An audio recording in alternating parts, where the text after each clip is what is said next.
Bonsoir. Bonsoir à toutes et bonsoir à tous. Bienvenue au Centre culturel Anna-Simon Drahi. Merci d'être là. Nous accueillons Julien Drey. Vous pouvez l'applaudir. Merci. Avec Frédéric Aziza, vous allez échanger sur votre livre Qui est Mélenchon. Alors, Julien Drey, je laisserai Frédéric vous présenter. Je sais qu'il a préparé une petite présentation. Ancien député. Vous allez nous parler de la gauche, ce qu'il en reste. Et si d'ailleurs il reste quelque chose de la gauche, vous rejoignez tous les deux sur la lutte contre l'antisémitisme, ça c'est très clair. Et vos échanges et vos débats donneront lieu sans doute à pas mal d'échanges avec le public qui attend de pouvoir vous parler, cher Julien. Voilà, je vous souhaite une bonne conférence, je ne serai pas plus long, on pourra échanger ensuite derrière tous ensemble. Merci. Alors, je rappelle, Julien Drey, que vous êtes cofondateur de SOS Racisme, c'était en quoi, 84 ancien député socialiste. Vous avez fondé avec votre grand ami Jean-Luc Mélenchon le courant de la gauche socialiste au sein du PS. Ça, c'était dans les années 90 86, j'ai un trou de mémoire. Et puis, les années ont passé et vous êtes devenu singulièrement, depuis le 7 octobre, un adversaire résolu de la ligne incarnée par Mélenchon et la France insoumise, et puis sans doute aussi celle incarnée par Olivier Faure à la tête du Parti socialiste. Alors quelques mots sur vous, peut-être pour commencer. Vous êtes né à Oran, en Algérie, en 1945, c'est ça? Non, 55. Ah, 55, moi je sais. C'est une blague. Vous êtes arrivé en France en 65, milité à l'extrême gauche avant de rejoindre le Parti socialiste. Hein, ouais. Alors, une question personnelle. Ces racines algériennes, ces racines séfarades, elles ont compté pour vous, et est-ce qu'elles comptent encore pour vous? Elles ont compté pour vous, c'est une question. Hein. Est-ce qu'elles ont compté pour vous, est-ce qu'elles comptent pour vous?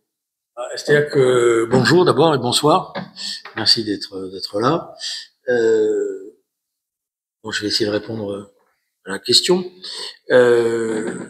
Oui, elles ont compté. Elles ont compté d'abord parce que, en fait, elles ont compté a posteriori d'ailleurs, avec le temps, plus qu'au début. Bon, moi, j'ai été mal accueilli, mais comme la plupart des pieds noirs apparaissent après 62, très mal accueilli par la France. D'autant que, c'est juste pour l'anecdote, j'étais accueilli dans un arrondissement qui était le 9e arrondissement de Paris, qui ne coûtait pas aussi cher qu'il coûte aujourd'hui au mètre carré. Et j'étais dans une école où j'avais un instituteur qui était un instituteur communiste, qui s'appelait Boursier, voilà, je m'en souviens encore, avec son tabou de gris et son petit cigario, et il considérait que les pieds noirs, on était des colons. On était des représentants de la colonisation, etc. Donc la première chose qu'il a fait, on était deux. Des colons, et il disait pas à l'époque des génocidaires. Non, il disait pas des génocidaires. Moi, il faut que je vais me rapprocher. Voilà. Et donc, on était deux, je me rappelle, il y avait un garçon qui s'appelait Amar et moi, et il nous a mis tout de suite au fond de la classe, et son truc, c'était de se foutre de notre gueule, parce qu'on avait un accent, comme il disait, de pataouette. On avait un accent pied noir, donc, bon, voilà. Et alors, avec moi, il avait pas de bol, parce que j'étais fils d'instituteur, donc j'étais plutôt bon élève, sans me vanter. Amar, c'était pas pareil, mais bon, je l'aidais beaucoup, et voilà. Et ça m'a beaucoup marqué parce que, après, vous voyez, j'en parle aujourd'hui, mais à l'époque, je l'ai mal vécu parce que il a essayé de me faire redoubler, malgré le fait que j'ai des bons résultats, voilà. Mon père, qui savait pas bien, parce que lui, il faisait confiance à l'instituteur, on comprenait pas, mais ma première révolte, ça a été contre mon père. Je dis non, moi, je vais passer l'examen d'entrée en 6e, je vais en 6e, et qu'il aille se faire voir, voilà. J'ai eu l'examen, j'ai passé, etc. Donc c'était pas bien. Et là, c'était encore moins bien parce que on était une dizaine de petits pieds noirs dans l'école, et il y avait baston tous les jours. Tous les jours, à 4h30, il y avait baston. Mais entre vous? Non, hein? Avec les autres. Ils nous attendaient parce qu'on était les pieds noirs. Les pataouettes, voilà, etc. Voilà. Vous voyez, donc la générosité de la France, je l'ai testée là. Voilà. Ça m'a marqué, sur le fond. Et c'est ce qui vous a conduit ensuite? Après, moi, mes parents, pour que les choses soient claires, ils étaient d'abord et avant tout liés à l'Algérie par leur histoire personnelle, historique. Voilà. C'est-à-dire qu'ils étaient étaient devenus français par les décrets Crémieux, mais ils auraient adoré pouvoir rester dans leur pays et rester avec leurs ancêtres, enterrés là-bas. Et l'indépendance les a, moyennement gênés parce qu'ils auraient voulu rester après. D'ailleurs, on est resté après. Et on a été expulsés. Je vais vous raconter cette anecdote, puis après j'arrêterai, sinon je vais faire ancien combattant. Mais je trouve qu'il y a une petite... elle est intéressante cette anecdote parce qu'elle renvoie à d'autres choses que vous allez comprendre. Mon père était devenu une sorte de recteur de l'académie d'Oran. Ma mère était directrice d'école maternelle et mon père était lui devenu recteur. Bon voilà. Et un jour, il rentre dans une classe, école Bastrana, je m'en souviens encore. Il m'a beaucoup raconté cette histoire-là. Et il y a un instructeur syrien qui est en train de faire le cours.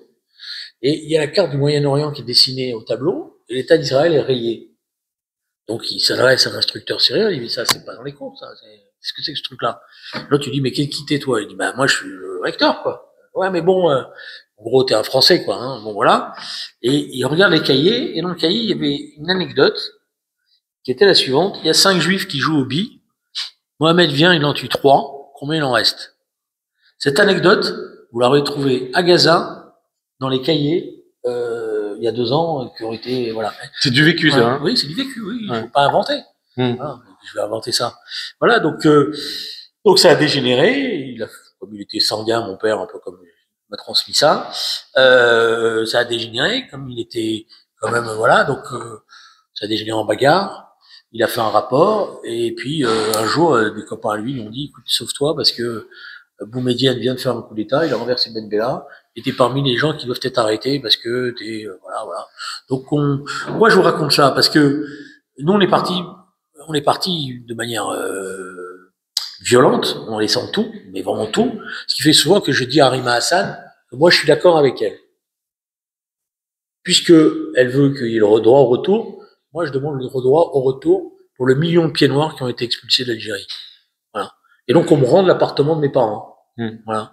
Qui était tout neuf, tout beau, parce qu'ils avaient mis toutes leurs économies dedans, avec un bel ascenseur, qui avait marqué. Donc, elle aime pas ça, hein, quand je dis ça, hein, parce que je polémique beaucoup. Je dis, moi, droit au retour pour tous. Laissez-nous venir. Et d'ailleurs, si on revient, vous allez voir, l'Algérie, on va la faire marcher, nous. Mieux qu'aujourd'hui. Bon, alors je ferme la parenthèse, mais voilà, donc ça nous a, ça m'a marqué, oui, parce que c'est des traditions qui sont transmises, bon. Ce qui fait que mon père, souvent, après, quand je me suis engagé, que j'étais trotskiste, me disait, tout ça c'est bien, c'est généreux, tu sais, etc., mais fais attention. Mais c'est pour ça que j'allais vous poser cette question. Est-ce que c'est ce que vous avez vécu en Algérie et le retour en France qui vous a conduit vers l'extrême gauche? Pour une part, oui. Parce qu'on parle de la gauche ce soir, hein, c'est la gauche aujourd'hui, existe-t-elle encore? Oui, pour une part, oui, parce que il y avait, vous sentez, dans ce que je vous ai raconté, vous voyez bien qu'il y avait un élément de révolte. Révolte parce qu'on était mal accueillis, révolte parce qu'on était maltraités, révolte parce que on avait l'impression qu'on nous avait, voilà, révolte contre le général de Gaulle, pour être clair. Oui, mais vous auriez pu aller à l'extrême droite? Non, parce qu'on n'était pas OAS. D'ailleurs, l'OAS, moi, elle m'a fait laisser ma dent dans un mur, on a été plastiqué. OAS, non, mes parents, ma famille, ils étaient plutôt pour dire, ils étaient plutôt pour faire comme en Afrique du Sud, c'est-à-dire donner l'indépendance à l'Algérie, mais que tout le monde puisse y rester, tout le monde puisse. Ils sont restés après 62, vous êtes restés après 62. Oui, ils sont restés. J'ai une famille. Mon père, lui, est parti brutalement avec ma mère en 65, et j'ai une tante qui est restée jusqu'en 75. La sœur de mon père est restée jusqu'en 75. Ah, il faut le faire. Ouais. Non, parce que voilà, c'était leur pays, c'est leurs ancêtres. Alors, je vais vous raconter une anecdote comme ça, et puis après j'arrête de faire l'ancien combattant. Des fois, comme ça. C'est intéressant. Ben oui. C'est la deuxième fois que je vous écoute, et c'est un plaisir pour moi. C'est gentil à vous, c'est gentil à vous. Des fois, moi, j'ai l'impression de devenir un vieux qui raconte des vieilles histoires. Pourquoi je fais bien le fil? Oui, quand j'étais député de l'Essonne, donc j'étais député de l'Essonne des quartiers difficiles, moi, hein, c'était pas de la rigolade. Grigny, hein. Entre autres, Grigny, la Grande Borne, considéré comme un des foyers délinquance fort, etc. et tout. Bon, et des fois dans les salles, j'avais les jeunes qui s'agitaient, bon, et quand ils s'agitaient un peu trop, ils commençaient à me la jouer. Ouais, mais nous, on n'est pas les Français, nous, les machins, nous. J'ai dit, attendez, là, stop, là, je comprends plus rien. T'es né où, toi? Ah ben, moi, je suis né à Bagnolet. Et toi, t'es né où? Ah ben, moi, je suis né à Montfermeil. Et toi, t'es né où? Ah ben, moi, je suis né dans le 14e. Je dis, ah ouais, d'accord. Alors, les gars, le seul arabe dans la salle, c'est moi. Parce que moi, je suis né à Oran. Vous êtes des Français, bon, vous êtes d'origine, etc. Mais c'est moi. Voilà, mon pays, moi, c'est là. Et ça les énervait. Ah, t'as pas le droit. J'ai dit, comment ça, j'ai pas le droit? Si, j'ai le droit. Parce que j'ai pas dit que j'étais musulman. J'ai dit que j'étais, de fait, nous, on est issus dans le processus, ce qui fait que on est devenu arabe de force un peu, hein, parce que le pays, il était à nous avant qu'ils arrivent, hein. Je vous rappelle quand même toujours, hein, la reine Kaina, elle se convertit au Kabylie pour éviter que son peuple soit massacré. Bon, ça, ils oublient maintenant dans l'histoire de l'Algérie, il y a tout ça. Bon, voilà. Donc, j'ai commencé à répondre à votre question. Oui, et puis les années passent, ça passe vite. Mitterrand, 81, SOS Racisme, 84. Bah, parlez-nous de ces années un peu, puisque c'est la gauche. C'est le début de votre engagement politique du côté du Parti socialiste. Non, d'abord, j'ai été pendant longtemps, et j'en suis fier. Et si ce que je raconte dans mon livre, j'en suis d'autant plus fier qu'en travaillant sur le livre, j'ai redécouvert des choses que je ne connaissais pas à l'époque. Et j'ai réhabilité un monsieur que j'aime bien, qui était Léon Trotsky. Voilà, pourquoi? Parce que j'ai découvert qu'il était pour l'État d'Israël à la fin de sa vie, alors qu'au départ, c'était pas du tout son cas. Ce qui fait que ça me permet de me foutre de la gueule de toute la bande des trotskistes actuels, en leur disant, vous avez même pas vu que Léon Trotsky, lui, il a compris qu'il avait besoin d'un État juif, et il défendait l'idée. Il y a une anecdote très intéressante. En 1930, je vous la raconte parce qu'il rencontre une dirigeante américaine trotskiste. Et elle dit, quand je suis rentré, j'avais Léon Trotsky en face de moi. On a parlé pendant 4 heures, et on a donc beaucoup parlé de ce qui était en train de se passer dans le monde, et la montée du nazisme, de la persécution des juifs qui a commencé, et elle dit, quand je suis sorti, j'avais en face de moi Lev Davidovich Bronstein. J'avais en face de moi, le nom de Trotsky, c'était Lev Davidovich Bronstein. Bon, donc elle disait, et pourquoi elle disait ça? Parce que Trotsky, bon, c'est ce que je raconte dans le livre, à partir de la défaite de la gauche allemande en 1933 et de l'arrivée d'Hitler, et sur certainement l'homme politique qui a le plus compris ce qui est en train de se passer dans l'histoire. Il voit tout de suite la marche à la guerre, il voit que Staline va même s'allier avec Hitler, et qu'après Hitler se retournera contre Staline. Il écrit tout ça, et dans cette analyse-là, cette guerre mondiale qui vient, il dit le grand drame, ça va être la destruction des Juifs. Il le dit et il milite en permanence. Et d'ailleurs, il dit aux Juifs, il faut même pas aller en Palestine, parce qu'en Palestine, vous risquez d'avoir des nazis qui vont arriver. Il dit, il faut que l'Angleterre et les États-Unis ouvrent leurs frontières pour accueillir les pauvres Juifs qui sont persécutés partout dans le monde. Voilà. Et lui, il a choisi le Mexique. Oui, il est mort. Il est assassiné par Staline en 1940 au Mexique. Mais donc, je raconte ça parce que dans le débat actuel de l'extrême gauche, etc., ça me fait toujours marrer quand j'ai des trotskistes qui viennent me la jouer pro-palestinien en disant, mais ton chef, excuse-moi, mais tu devrais regarder ce qui s'est passé. Voilà. Lev Davidovich Bronstein, peut-être à l'époque, il se disait ce que vous avez dit après le 7 octobre, ça a réveillé l'hébreu qui est en moi. Je pense que c'est ce que j'ai dit dans le livre, mais quelque part, oui, je pense que c'est un peu la même chose pour lui. C'est-à-dire quand il a, au départ, c'est juste pour l'anecdote, au départ, face au Bund, qui était le parti socialiste, sioniste, voilà, c'est lui qui débat en disant non, mais quand il y aura le socialisme, il y aura plus d'antisémitisme, donc il faut pas se séparer, etc. et tout. Et puis, il est même dur avec eux. Et puis, avec le temps, il l'avoue, à partir progressivement, que c'est plus compliqué que ça. Et c'est pour ça qu'à la fin, il dit il faut d'abord un État pour les Juifs, et le seul État possible, géographiquement parlant, c'est pas Madagascar, c'est pas je sais pas quoi, c'est Israël parce que c'est leur racine. Voilà. Et puis bon, voilà. Alors après, donc on en arrive à votre question. Ouais. Donc j'ai été d'abord ça, et puis après, bon, en 80, j'ai compris quand même que c'était un peu l'impasse le trotskisme. Donc bon, c'est peut-être un beau rêve, mais ça bougeait pas, ça avançait pas comme j'avais envie dans l'histoire. J'avais envie d'être utile, efficace, de servir à quelque chose, quoi, pas simplement à témoigner. Et donc j'ai adhéré au Parti socialiste. J'ai pas été très bien accueilli, hein, pour être honnête. Quand je suis arrivé, parce que comme j'ai passé trotskiste, c'était sulfureux. En plus, il est dirigé par Lionel Jospin, qui était d'une autre branche du trotskisme que moi. Donc, il me regardait avec suspicion. Donc, je m'ennuyais. Voilà. Et je m'ennuyais tellement qu'à un moment donné, j'étais à deux doigts de dire, bon, comme toute une génération de l'après 68, je vais faire autre chose, quoi. Voilà. Mon rêve fini, ou en tous les cas, on a rêvé, mais ça s'est pas passé comme on l'a prévu.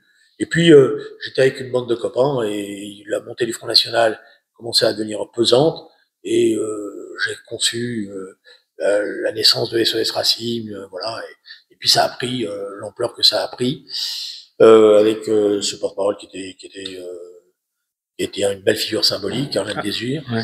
même si aujourd'hui, bon, je peux vous Alors aujourd'hui, c'est plus pareil. Et Hein, on a fait ça avec. Et, voilà. Et je vais répondre à votre question. Je devine, Sûr. hein, parce que C'est bon. vous me la faites sans arrêt. Et vous n'êtes pas le seul. D'autres m'ont fait à la télé. Oui, mais tout ça, vous êtes responsable de la situation parce que c'est vous qui avez fait entrer les immigrés en France avec SOS Racisme, vous avez vendu, etc. Alors, moi, je veux bien porter tous les poids de responsabilité de l'histoire, mais je porte pas celui-là. Nous, on a fait quelque chose qui a marché. C'est-à-dire qu'on a dit à une génération de jeunes, on appelait les beurs, qui étaient donc les enfants des populations d'origine étrangère immigrées, issus du besoin de main-d'œuvre de la société française des années 70, on leur a dit, vous pouvez être des citoyens français. Et notre travail à nous, c'était pas de leur dire vous êtes différents, c'est de leur dire travaillez à l'école, et en travaillant à l'école, vous allez avoir les mêmes droits et vous pouvez réussir. Et ils ont fait cela.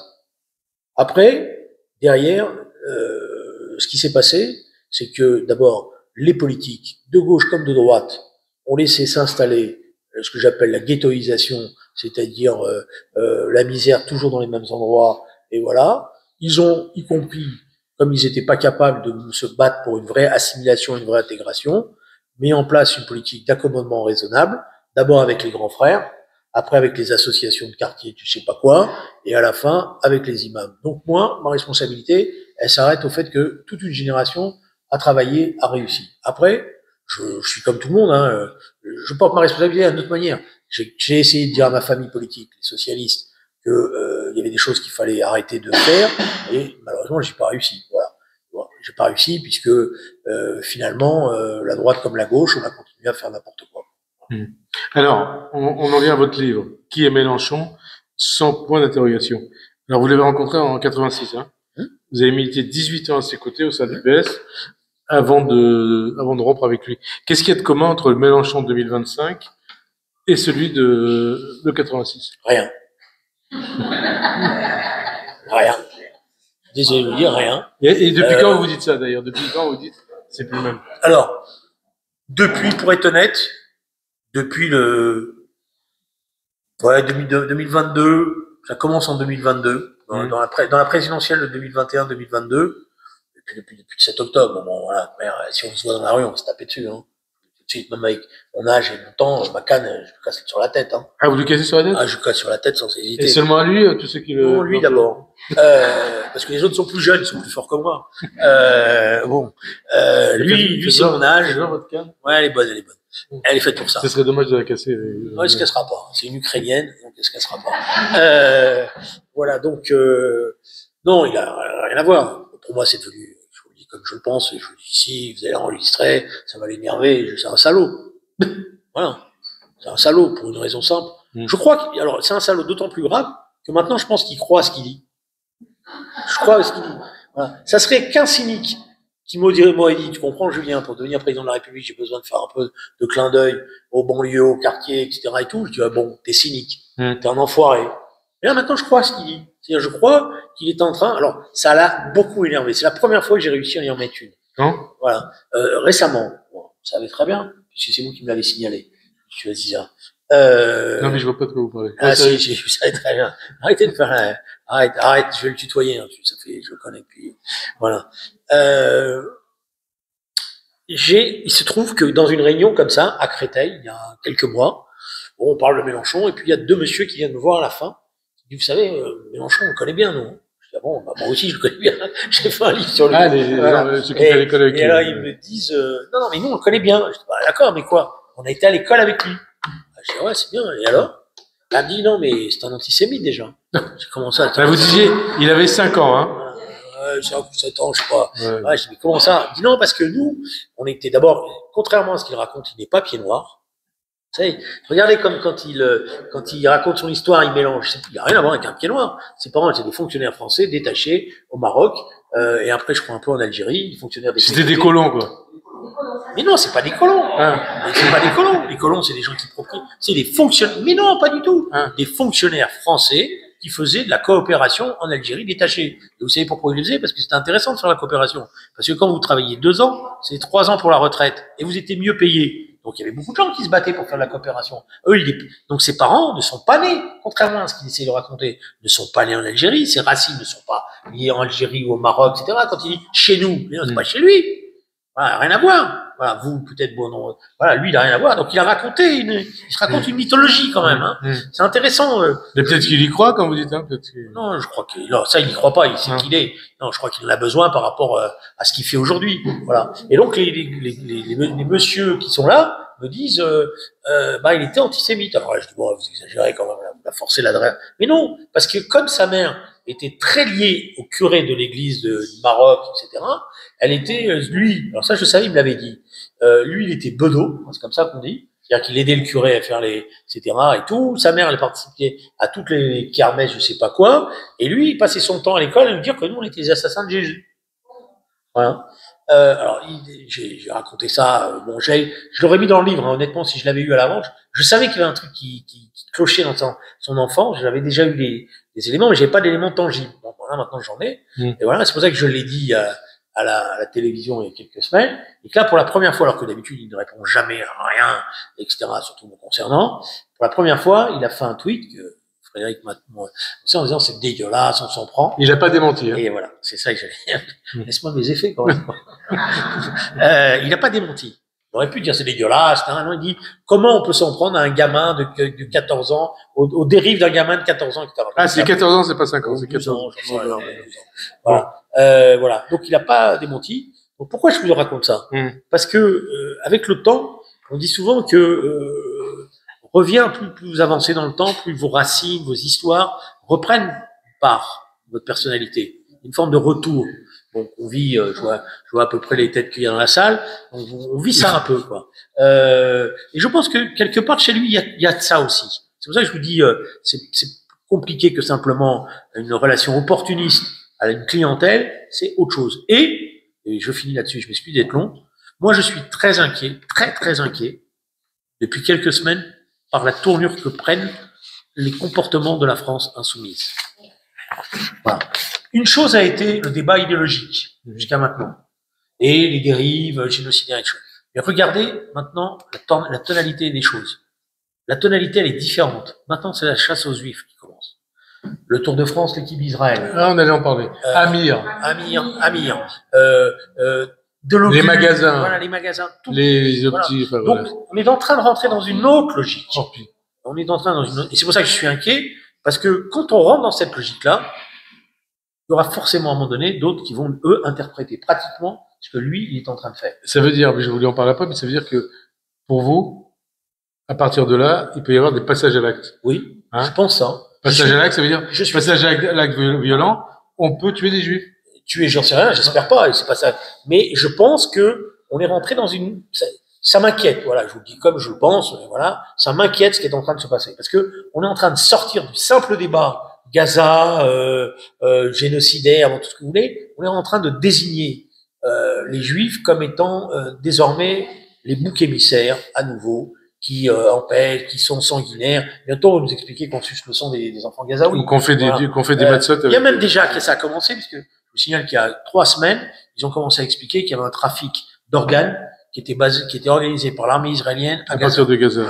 Bon, ce qui évidemment est un mensonge total, etc. Mais je crois que Rima Hassan elle a participé à ça. Bon, voilà, oui, certainement. Bon, voilà. Donc, voilà pourquoi je suis, par rapport à la question que vous posez, par rapport à la caractérisation que j'ai dit, là, on rentre dans autre chose.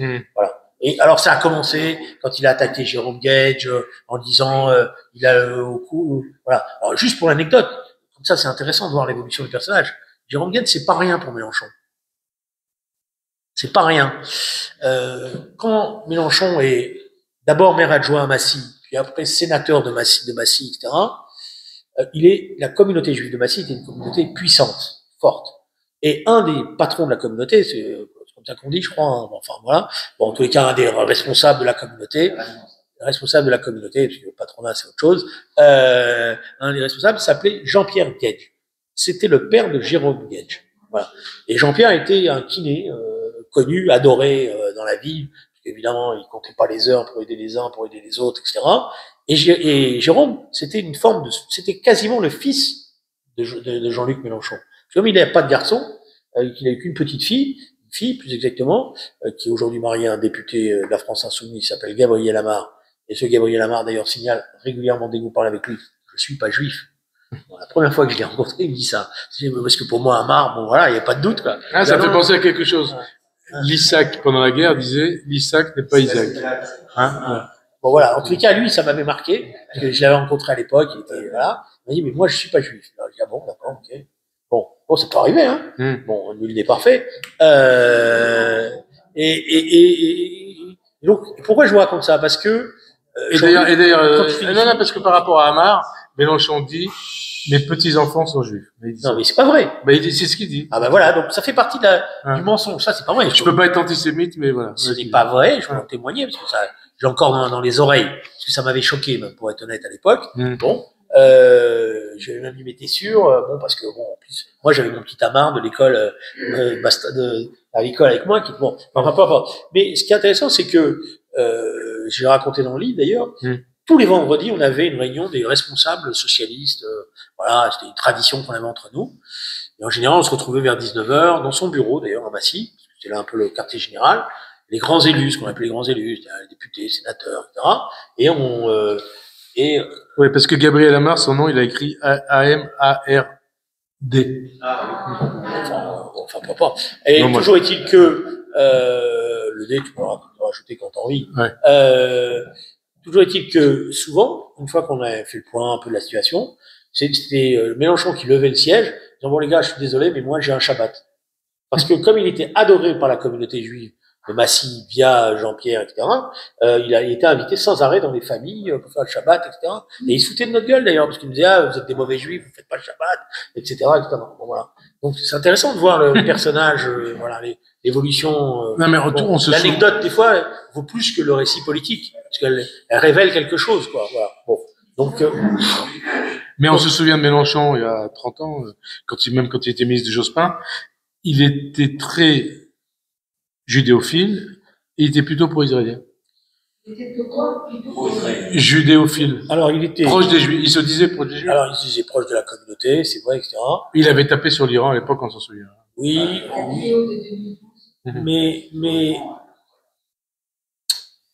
mais comment dire, à partir de la fin des années, comment dire, au début des années 2000, là, moi, j'avais pas vu la mesure des choses, mais à partir des années 2000, il commence un peu à déraper, doucement. Parce qu'on a une altercation, lui et moi, suite à, c'est ce que je raconte dans le livre, suite à mon voyage en Israël, en délégation, où j'ai en face de moi Arafat qui m'explique qu'il va pas signer les accords de tabac, qu'il va pas signer Oslo 2, voilà, et on s'engueule, alors il m'appelle jeune homme, bon, voilà, dans un anglais dégueulasse, le mien était plus dégueulasse que le sien. Non, mais là, c'est Arafat, c'est pas Mélenchon. Hein, non, oui, mais je finis, 2 secondes. Non, mais pour préciser. Voilà. Donc Arafat, on s'engueule, parce que je dis, je comprends pas, voilà, bon, enfin, vous avez un accord, vous avez un bon accord, Monsieur Barak fait un effort inconsidérable. C'est tout ce que je vous raconte a été d'ailleurs confirmé il y a quelques mois par Bill Clinton. Hein. Il dit qu'il avait été déçu parce que il avait tout fait pour faire cet accord. Et en fait, je me rappelle quand je reviens, je dis à Mélenchon, écoute, la leçon que j'en tire, c'est qu'Arafat ne veut pas la paix, il ne veut pas d'État d'Israël, ne veut pas d'État palestinien, et qu'il va tout faire pour le saboter, etc. Ce qui s'est passé par la suite, etc. Puis mais non, ça, et là, ça a commencé tout doucement, il va commencer à tisser des liens particuliers avec les uns et avec les autres. Donc, tout ça, il y a un chemin. Enfin, voilà. J'ai fini. Il y a un chemin. On en vient au 7 octobre. Justement, par rapport à ce qu'on rappelait tout à l'heure. Le 7 octobre a réveillé l'hébreu qui est en moi. Ça veut dire quoi? Ça veut dire que ça... Et 21 mois après, où est-ce que vous en êtes? Non, comment est née cette phrase? Elle n'a pas été préparée, elle était spontanée. Ouais. Pour être clair. Elle est née parce qu'on était dans un débat avec J. William Goldadel le 9 octobre, le dimanche qui suit, voilà. Et non, c'est la semaine d'après d'ailleurs. C'est la semaine d'après où le présentateur nous dit qu'est-ce que c'est? Ouais, peut-être, voilà. Qu'est-ce qui s'est passé? Comment vous en êtes? Et Gilles dit, William, pardon, dit moi je vis très mal, j'ai pris 10 ans, etc. Moi je lui réponds, moi j'ai pris 2000 ans dans l'histoire, etc. et tout. Alors après la phrase a tourné, et elle m'est venue comme ça parce que ce qu'elle voulait dire pour moi, c'est que ça m'a réancré dans une histoire qui était la mienne sans être la mienne, qui était la mienne par mes traditions et ancêtres, mais qui n'était pas mon histoire directe. Mais ça m'a rattaché, et c'est d'ailleurs aussi pour ça que le combat, je le mène aujourd'hui, parce que pour moi, elle m'a révélé une chose. J'avais compris déjà depuis un certain temps que l'antisémitisme moderne s'appelait l'antisionisme, et j'avais compris qu'une partie de ceux qui faisaient BDS et compagnie n'étaient que des futurs antisémites. Bon, ça j'avais pigé et je voyais bien. Je voyais la dérive qui commençait à s'installer dans une partie de l'extrême gauche que je n'aimais pas, qui me combattait d'ailleurs fortement, y compris en tant que député, puisqu'ils mettaient sans arrêt des étoiles de David sur mes affiches dans les quartiers populaires, bon, où j'étais élu. Mais là, c'est autre chose. On est passé à autre chose. Voilà, c'est pour ça que ça voulait dire. On est passé à nouveau. L'histoire, c'est que je croyais. Moi, j'appartiens à une génération. Excusez-moi, je suis un peu confus, mais j'appartiens à la génération qui a été élevée dans plus jamais ça. Bon, on nous racontait l'histoire des camps, ce que vous voulez, mais nous, on pensait que voilà, c'était l'histoire passée. C'était plus jamais ça. Plus jamais ça se reproduirait. Et le 7 octobre, quand j'ai regardé les premières images et que j'ai parlé avec les miens en Israël, que j'ai compris ce qui était en train de se passer, c'est pas simplement une attaque palestinienne traditionnelle, etc. J'ai dit ça veut dire que l'histoire s'est remise en marche dans un sale moment, ça recommence. Et alors, l'expression, ça recommence. Ça recommence. Dans votre livre aussi, vous faites le parallèle, hein, où il y a une espèce pour vous de continuité entre l'antisémitisme de gauche avant l'affaire Dreyfus, ou au moment de l'affaire Dreyfus, et celui de Mélenchon. Oui, parce que dans la manière dont les choses sont passées, la gauche pendant longtemps s'est crue totalement inoculée par par son histoire, en disant nous, quand on est gauche, on ne peut pas être antisémite, c'est impossible. Donc il y avait l'affaire Dreyfus, il y avait la Deuxième Guerre mondiale, il y avait les engagements des uns et des autres, il y avait François Mitterrand, tout ce que vous voulez. Donc on a été pendant toute une partie, alors la gauche social-démocrate, pas la gauche stalinienne. Elle, c'est plus compliqué puisque c'est quand même eux qui ont inventé le terme antisioniste. C'est Staline qui l'invente en 1952. Voilà, 51-52. Après avoir été le premier à reconnaître l'État d'Israël, mais à partir de là, comme lui, il faut faire l'OPA sur les États arabes, c'est lui qui invente le terme antisioniste, etc. et tout. Voilà. Eh bien, il y a en tous les cas la gauche auquel moi j'appartenais, la gauche démocrate, social-démocrate, tout ce que vous voulez, se croyait totalement inoculée contre ça. Et en fait, la vérité, c'est que premièrement, elle n'était pas aussi inoculée qu'elle le croyait, et que deuxièmement, elle a renoué avec une tradition historique qui a existé avant l'affaire Dreyfus, et qui fait qu'il y avait effectivement une gauche qui pensait que les Juifs c'était l'argent, que les Juifs c'était le pouvoir, et que les Juifs ils avaient tout ce que vous connaissez comme histoire, etc. C'est l'affaire Dreyfus. Par exemple, si vous prenez un personnage comme Jaurès, les écrits de Jaurès au départ, ils sont pas, c'est pas pro-juif, hein, au départ. Ce n'est que dans l'affaire Dreyfus qui bascule, et que là, à ce moment-là, effectivement, il va devenir, vraiment un combattant acharné, etc. Il n'y a pas que lui. Mais même, c'est un peu polémique, même, comme ça, même Karl Marx au début, c'est pas clair. Et heureusement, il a la chance d'avoir Frédéric Engels à côté. Il arrête de déconner. C'est pas aussi simple que ça. Et il y a en 1852, dans un texte qui s'appelle Critique de l'économie politique, il y a, le juif, l'argent, etc. Et, voilà. Et le juif, l'argent, ça existe chez Mélenchon. Alors, Mélenchon, c'est plus que l'argent. Parce que l'argent, la finance, il avait dit de Moscovici en 2013, en fait. Non, Mélenchon, sa haine, c'est la haine. Pour lui, le monde, il est simple. Il est binaire. Il est campiste. Il y a les grands méchants. Le Satan, c'est l'Amérique. Voilà. Partout où il y a l'Amérique, il faut combattre. Et tous ceux qui combattent l'Amérique sont nos alliés et sont nos amis. Et peu importe s'ils ont des défauts ou non. Voilà. C'est sa référence. Et alors, cette démarche-là, il s'en est totalement imprégné, parce que ce qui est vrai, c'est que ça a été pendant un temps, dans les années 90, quelqu'un qui allait beaucoup en Amérique latine. Donc, il était très lié au régime, à la grande vague démocratique qui a touché l'Amérique latine, dont Lula, à l'époque, était représentant, en Équateur, au Chili, etc. Et donc, c'est vrai que en Amérique latine, la haine du gringo, elle est très forte. Voilà.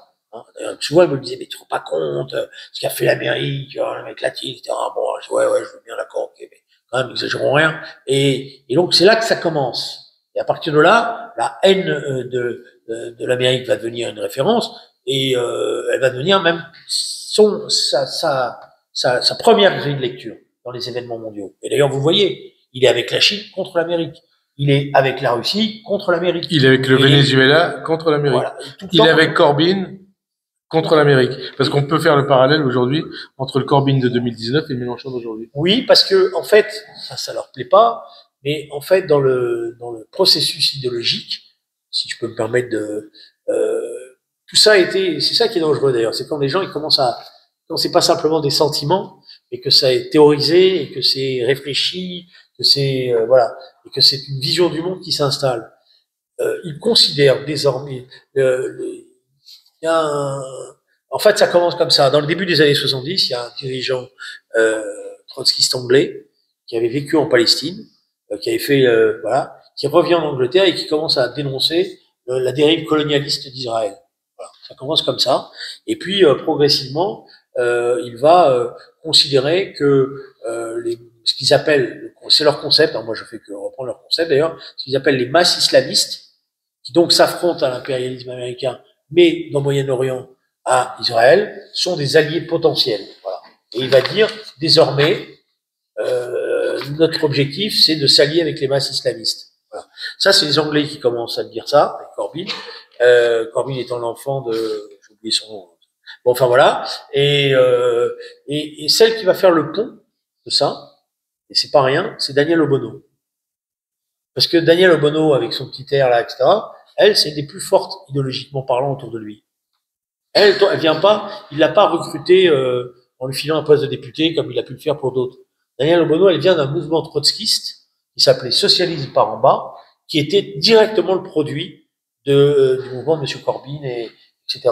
Et donc, c'est elle qui lui apporte cette culture de les masses islamiques, qui va l'aider à franchir ça. C'est celle qui va lui dire, avec Coquerel, désormais, c'est dans les quartiers populaires du 93 que tu as ta réserve de voix. Et d'ailleurs, c'est nos futurs, voilà. Et qui arrive à cette phrase que vous avez vue, vous avez entendu, quand il dit un jour, il y a pas longtemps d'ailleurs, il dit, mais délaissez les classes populaires ou tout ce que vous voulez, c'est dans les quartiers qu'il faut aller là, parce que c'est là qu'est notre base. Voilà. Donc c'est là qu'est notre nouveau prolétariat. D'ailleurs, je peux me poser une question. La déclaration de Mathilde Panot, ouais, disant on veut plus de caméras, il faut supprimer les caméras de surveillance, désarmer la police, c'est en direction des quartiers, ça? Bah, oui, parce que c'est la lutte contre l'État policier. Ouais. Et la lutte contre l'État policier, c'est le clin d'œil qui est fait à tous les jeunes de banlieue qui détestent la BAC, qui détestent tout ça. Donc tout ça, ça fait partie du voilà, les jeunes, une partie des, alors je dis jeunes de banlieue, n'exagérons rien, pas tous et tout ça, mais il y a une partie des jeunes des quartiers voilà, qui détestent la police, qui détestent la BAC, qui passent leur temps à aller à faire des séjours, d'aller à faire des allers-retours en prison, qui sont dans le trafic de stupéfiants, etc. Donc là, c'est le clin d'œil qu'elle leur fait. Ça fait un électorat? Bah oui, ça fait un électorat. Ça fait un électorat. Ouais. Et alors, est-ce que ça, on le voit uniquement à LFI, ou ça a aussi contaminé votre parti? Non, votre ancien parti, pardon, le Parti socialiste. Alors, d'abord, ça contamine un courant politique. Avant d'arriver au socialiste, ça contamine un parti politique qui n'a rien à voir avec le nom qu'il porte. Les Verts. Voilà. Ça contamine les écologistes, qui, pour une grande part de ces gens-là, ne sont pas des écologistes, mais sont des militants d'extrême gauche orphelins qui se sont rattrapés dans l'écologie pour se refaire une santé. Et ils ont tous commencé, quand vous regardez, à être des militants écolo, pas Trotsko d'ailleurs, plutôt issus des mouvements Mao, tout ce que vous voulez, etc. Et donc, voilà, ou ce qu'il en restait. Bon, voilà. Donc le problème, c'est quoi? C'est alors il y a je dis pas que tout le monde est pareil. Hein, je veux dire, une fille comme Delphine Bateau, qui a été initialement bien formée politiquement, elle est solide là-dessus. Qui est-ce qui l'a formée? Je crois que c'est un mec qui s'appelle Julien Drey. Bon, mais donc là-dessus, voilà, je pense que Yannick Jadot est peu bon, mais lui c'était parce que il avait aussi autour de lui des gens, mais la direction actuelle des Verts, hein, elle est aujourd'hui totalement contaminée par la France insoumise, au point même, vous voyez, je vais être cynique, moi, comme connaissant la manière dont ils travaillent, je pense que certains sont des sous-marins de Mélenchon. Ce qu'on appelle des sous-marins, c'est des gens qu'on a envoyés travailler, parce que quand c'est comme au Parti socialiste, c'est Trotsky qui était des voilà, parce que quand vous regardez les positionnements idéologiques de l'autre là, Tonnelier, moi je l'appelle Tonnelier, de Tondelier, que de vous regardez les positionnements idéologiques de comment elle s'appelle l'autre là, qui veut tout déconstruire, Sandrine Rousseau, etc. Regardez les circonscriptions. Vous allez voir, ce sont souvent des circonscriptions qui ont été totalement données par Mélenchon à ces gens-là. Sandrine Rousseau, c'est simple, c'est Jean-Vincent Placé qui était négocié avec Mélenchon à l'époque, il l'a raconté lui-même. Mélenchon lui a dit, on va la mettre là. Cette circonscription, elle était pour Mélenchon. C'est lui qui la sacrifie pour lui permettre. Elle sait de qui elle est redevable. Élu au premier tour. Élu au premier tour, elle sait de qui elle est redevable. Donc je pense qu'il y a une partie des Verts qui aujourd'hui sont contaminés, pas contaminés, sont idéologiquement dans la logique de Mélenchon, et ça va poser un énorme problème dans les mois à venir. Parce que quel va être le jeu politique? C'est pour ça qu'on va voir que les sous-marins, ça sert. C'est qu'en permanence, les socialistes vont dire, comme Monsieur Faure, ben, on veut rompre, et puis eux, ils vont dire, ben non, on peut pas rompre. Regardez ce qui est en train de se passer depuis quelques jours sur Paris. Les Verts disent, ah non, mais on peut pas faire sans Madame Chikirou. C'est Chikirou, c'est ça? Parce que je l'appelais Chirikou. Chikirou. Voilà, regardez ce qui est en train de se passer. Ça se passe pareil dans d'autres villes. Montpellier, ils ont décidé de faire battre Michael Delafosse parce que il était trop engagé, etc. Et tout. Donc les Verts vont jouer ce rôle de traître, quoi, hein, voilà, pour moi. Voilà. Mais eux, ils disent que c'est vous le traître. Hein. Oui, mais bon, c'est pas grave. Hein. D'accord. Ouais. Bon alors, mais sur le Parti socialiste alors. Alors après, sur le Parti socialiste, oui, le Parti socialiste, au lieu de, il y a eu le fameux quinquennat Hollande. Après, on peut discuter, etc. Au lieu de faire ce que, par exemple, on avait fait en 1993 après la défaite magistrale, on avait pris aux élections. De refaire le bilan, de faire l'inventaire, de refonder l'identité, voilà. Ils ont rien fait de tout ça. Et ils sont mis à devenir des électeurs, à chercher des circonscriptions. Et pour chercher des circonscriptions, il faut en passer par un accord avec Mélenchon. Donc oui, ils sont aujourd'hui, et d'ailleurs, vous voyez bien, il y a toute une partie, pas tout, mais ce qui reste, il reste pas grand-chose, hein. Quand vous avez 24 000 votants dans un congrès du Parti socialiste, 24 000 votants, c'était le nombre de voix que je faisais moi au Parti socialiste en minorité. Voilà. J'en faisais même un peu plus, j'en faisais 27 000. Voilà. Il reste 24 000 votants, c'est-à-dire pas grand-chose. Voilà, qui ont voté. Et c'est la moitié de c'est la moitié de ces 24 000 qui ont voté pour Olivier Faure. Mais oui, non, mais est-ce qu'ils sont mélenchonisés totalement ou pas? Oui, ils sont sur le fond, ils sont méchants. Ils sont comment dire, satellisés par Mélenchon. Malgré les velléités, ils sont satellisés. Parce que ils sont satellisés déjà dans le vocabulaire. Vous avez vu que Olivier Faure, après avoir tourné autour du pot, a repris le terme d'islamophobie récemment. Et de génocide. Voilà, il a repris le terme de génocide et il va continuer comme ça. Voilà. Et donc, au début, il a gagné son congrès là parce qu'il était chahuté, mais en fait, dans toutes les municipales, il va pousser à l'alliance et Mélenchon va être malin, il va les faire courir, et à la fin, ceux qui feront alliance avec lui, il les protégera, ceux qui feront pas alliance avec lui, il essaiera de les faire battre. Et après, ceux qui auront fait alliance avec lui, il leur dira, bah, si on a fait alliance au municipal, bah, au national, vous nous souteniez. Voilà. Bon. Robert Badinter, il avait parlé de l'eupénisation des esprits. Hein? Aujourd'hui, qu'est-ce qui est le plus dangereux? C'est l'eupénisation des esprits ou la mélenchonisation des esprits? Non, pour une partie de la jeunesse, et pour ça que je dis ça, hein, une partie de la jeunesse, parce que c'est elle la pointe avancée, pour une partie de la jeunesse, une jeunesse qui d'ailleurs n'est pas du tout une jeunesse défavorisée. Quand vous allez dans les manifestations actuelles pro Free Gaza, etc., ceux qui défilent là, c'est pas les dealers, les dealers ils dealent, voilà. C'est pas les voyous parce qu'ils veulent pas se faire repérer. C'est souvent des jeunes qui sont très intégrés, très insérés dans la société française. Pour ça, moi je dis c'est souvent des bourgeois, parce que c'est des enfants. Les parents se sont battus pour qu'ils aillent à l'école. Et ils ont été à l'école. Et c'est ça ce paradoxe, ça nécessite une réflexion forte, parce que eux, ils revendiquent des racines que normalement qu'ils devraient revendiquer de manière, je dirais, culturelle, gentille. Mais eux, au contraire, ils s'en prennent même à leurs parents. Ils disent, mais nous, vous avez plié, vous êtes fait avoir, vous avez accepté, vous êtes les résidus de la colonisation, etc. Et donc, ils sont dans une révolte contre tout ça. Alors que sur le fond, leur mode de vie, leur culture n'est pas celle-là. Autant, je dirais, dans les années 70, ceux qui étaient dans les quartiers, qui étaient désignés, qui étaient victimes même de racisme anti-musulman, etc., c'est pas vrai. Quand vous les regardez, vous voyez bien qu'ils sont victimes de rien du tout. Au contraire. Mais par contre, ils font régner la terreur. Voilà. Et donc, oui, cette partie-là de la jeunesse, elle est mélenchonisée. Et elle est contaminée par cette idéologie, et c'est elle qui va faire des conneries. C'est-à-dire? C'est-à-dire celle qui peut être amenée à frapper, à taper, etc. Ça commence dans les facs, on le sait désormais. Bon, il y a que l'abruti, le ministre des universités d'aujourd'hui là, je ne sais même pas son nom celui-là. Je ne sais même pas qu'il existait celui-là. Bon, qui dit ah ben non, moi je suis un scientifique, ça n'existe pas, etc. Moi, non, attends, on précise les choses. L'islamo-gauchisme n'existe pas. Voilà. Moi, j'ai une proposition à lui faire. Bon, là, maintenant, il n'y a plus d'université. Mais je suis sûr qu'on va faire la rentrée ensemble à Tolbiac. Et il va m'expliquer qu'il n'y a pas d'islamo-gauchisme. Il n'y a pas d'islamo-gauchisme. Alors, avant les questions de la salle, quand même, puisque le thème de la soirée, c'est la gauche, aujourd'hui, existe-t-elle encore? Justement, est-ce qu'elle existe encore? Est-ce que vous sentez encore de gauche? Et de quelle gauche vous rêvez? Alors, pour moi, voilà, je vous ai compris quand j'ai parlé, oui, je reste de gauche au sens, je pense toujours que, la bataille pour la justice sociale, la bataille pour l'émancipation, la bataille pour la bataille pour l'éducation, ce sont des batailles, la bataille pour la laïcité, ce sont pour moi des combats essentiels. Je me suis pas converti à l'économie de marché avec toutes ces jouissances par Internet. Voilà, donc je pense qu'une régulation est nécessaire. Je pense que dans cette bataille-là, il faut aider ceux qui sont les plus défavorisés, pouvoir progresser dans la société, etc. Bon, tout ça, vous connaissez. Voilà. Je pense par contre que la gauche n'a pas travaillé depuis des années sur la réalité de ce qui est devenu le système économique. Donc elle se bat. Voilà, je vais vous donner un exemple. Je pense qu'ils se battent contre des mythes.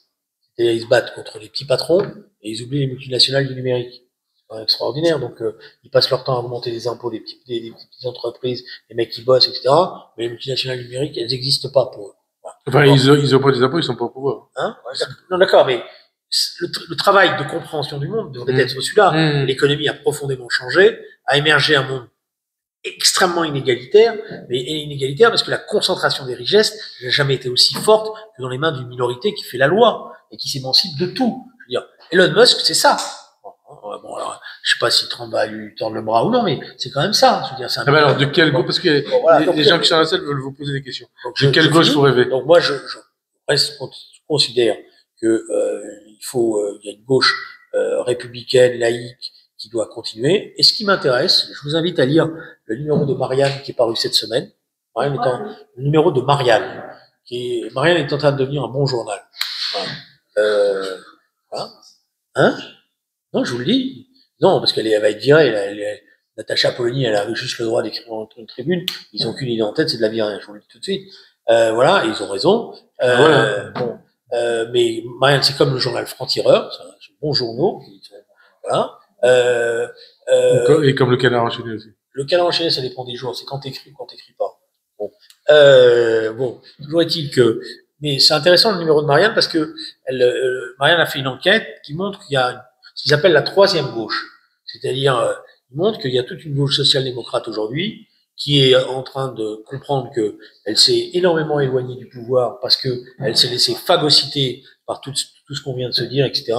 Et qui donc considère que la gestion des flux migratoires, donc la question de dire à un moment donné, trop c'est trop, on peut pas continuer comme ça, et donc on peut pas, voilà, c'est un impératif. La question de la sécurité, c'est un impératif. La question de la laïcité, c'est un impératif. Donc il y a un processus qui existe, qui a commencé au Danemark, qui s'est ensuite parti suédois et en pleine social-démocrate suédois, en pleine révolution. Lui, il avait sombré dans l'islamo-gauchisme, tout ce que vous voulez, les frontières ouvertes, et ils sont en train de régler ça. Le SPD allemand est en train de faire la même chose. Les Anglais ont la victoire de M. Steele en Angleterre, elle s'est faite contre Corbyn. Et c'est parce qu'ils ont foutu Corbyn dehors qu'ils ont retrouvé, voilà. Bon. Et par ailleurs, ils découvrent une société anglaise qui passe sans leur poser des problèmes. Parce qu'elle était totalement communautarisée à un point qui devient dangereux même. Bon, voilà.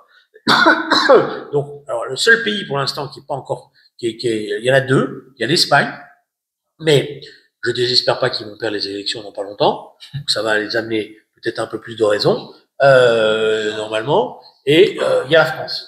Alors, la France étant plus grave encore, parce que la France, c'est une groupuscularisation qui est en cours. Et la groupuscularisation, elle pousse à ces comportements-là. Mais en France, je finis là-dessus, je pense qu'il existe des milliers, et j'en suis la preuve, parce que toute la journée, j'ai des gens qui viennent me voir en disant, de gens qui disent, on a besoin à nouveau d'une gauche républicaine, d'une vraie gauche, sincère, comme on l'a connue par le passé. Une grande partie de la droite le dit aussi, en disant non, voilà, et il faut prendre des arrêts. Alors, mon problème en ce moment, voilà, je finis là-dessus, c'est qu'il faut incarner ça, et il faut que ceux qui veulent l'incarner et le courage à un moment donné de dire ce que j'arrête pas de leur dire depuis plusieurs semaines. Maintenant, il faut rompre. Rompre avec Mélenchon. Rompre avec Mélenchon, rompre avec Olivier Faure, il faut faire autre chose. Et c'est parce que vous allez rompre que vous allez retrouver du crédit dans l'opinion et que vous pourrez, à un moment donné ou à un autre, retrouver de l'autorité. Il faut avoir ce courage-là. Si vous n'avez pas ce courage-là, eh bien, vous allez courir après. Vous allez soit avoir des états d'âme, donc en permanence, venir à la télé en disant, Jérôme, j'adore Jérôme, mais oui, mais c'est pas bien. Non, à un moment donné, il faut dire dehors, on n'a plus rien à voir.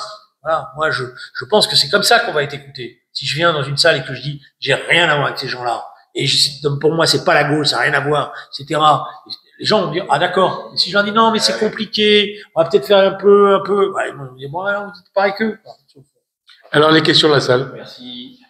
Merci Julien, on peut vous applaudir. Merci beaucoup pour l'intervention. La gauche, la troisième gauche, ben on l'attend, on la voit pas encore. Je voudrais saluer la présence de Sophie Deschiens dans la salle. Maire adjoint de la droite, conseillère régionale. On va prendre des questions.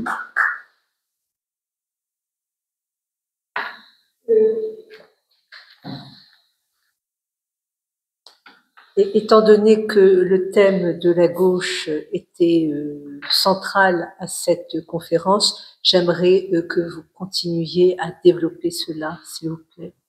Parce que la question de Monsieur Aziza est arrivée à la fin. Et donc, qu'est-ce que vous pouvez nous dire sur cette troisième gauche et qui pourrait l'incarner? Merci.